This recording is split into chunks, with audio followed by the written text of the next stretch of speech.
Welcome lazy gamers and welcome back to ARA History Untold. This is an addendum to my last vid, which was an early look at the preview build. And here I want to highlight a few things I noticed with the preview build. So it looks like some of the early game amenities are nerfed. Feasts, grain stores and cured meats, among possibly others, are active for 5 turns only instead of the usual 10. Pretty much all the other amenities were 10, at least those I encountered, and it's possible that there is a longer list of these nerfed amenities. However, the cost to make these does seem to have dropped. It will be interesting to see what the final picture looks like. Knowing that the time the amenities are active has dropped and it's easy to make them, not entirely sure if this is a nerf or a buff. Let's just chalk it to a balance change. On turn 1, maxing out the Great Hearth to get your first feast is the fastest way to get it. In the release version right now, you have an option of doing that and it takes you 5 turns to get the feast. If you have a 2-hunt predator near you, you can use your scout to hunt it and you get it under 5 turns. But with the preview build, as long as you max out the gold required, you will have it in 2 turns. Entering the Bronze Age presents a very cool challenge. Pottery now gives an extra city cap. Now usually pottery would be a good candidate to leave behind when you're advancing to the Bronze Age, but now we have a nice conundrum. What decks, if any, do we leave behind? Fermenting used to be the one that I would most likely leave, but now I can't think of a second one I would willingly like to leave behind.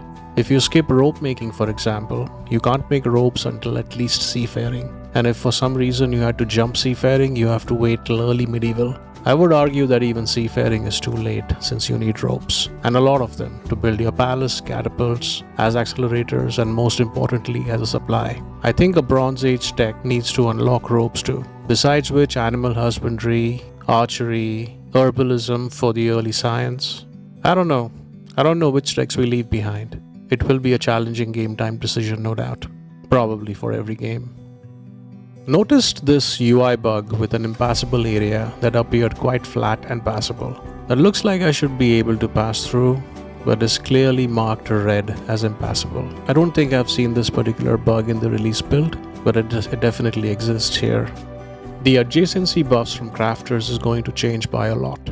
Earlier, it would be rewarding to stack ceramic shops, bakeries, etc. all next to each other. Now things are a bit more complex. Apothecaries buff government buildings. And by the way, weavers and apothecaries are industrial buildings now.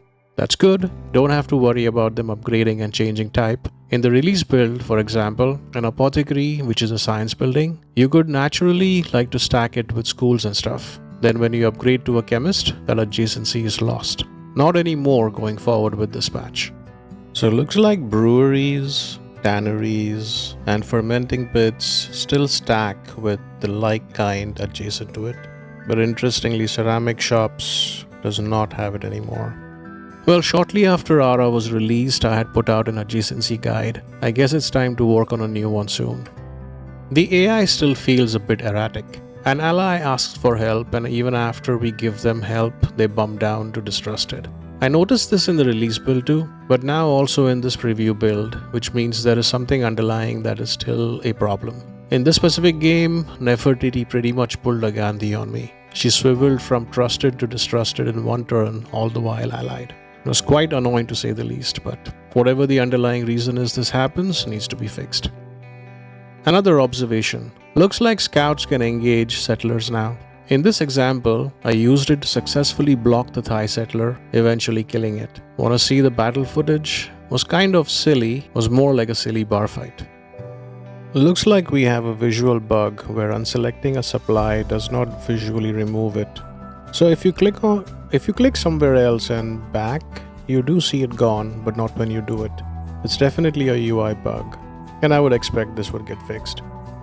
So I noticed that the event that lets you choose a tech boost between chariots, irrigation and trading gives you the tech outright. I confirmed it in the last release build too, and honestly don't remember when it was implemented as such. I thought that this event gives you a portion of the research cost that is required, but looks like you get all of it. As such, rushing for chariots to build a military or irrigation if you want to rush the hanging gardens feels like a viable strategy. I will definitely try to do this on one of the higher difficulties and see if it works out. And lastly, a short comment on difficulty balance. Most of my test games were on King difficulty, and they pretty much all ended Act 1 around the turn 110-120 mark. Knowing that the regular game goes longer in turns, it feels like difficulty might be balancing away from the easy end of the scale. The few games I played at Grand Duke ended around the 140-150 mark, and I was quite competitive in those even though my prestige was in the bottom stack. It remains to be seen how overall balance shapes up, but looks like we have a fun ride ahead of us. Thank you for watching and continue to enjoy ARA History Untold.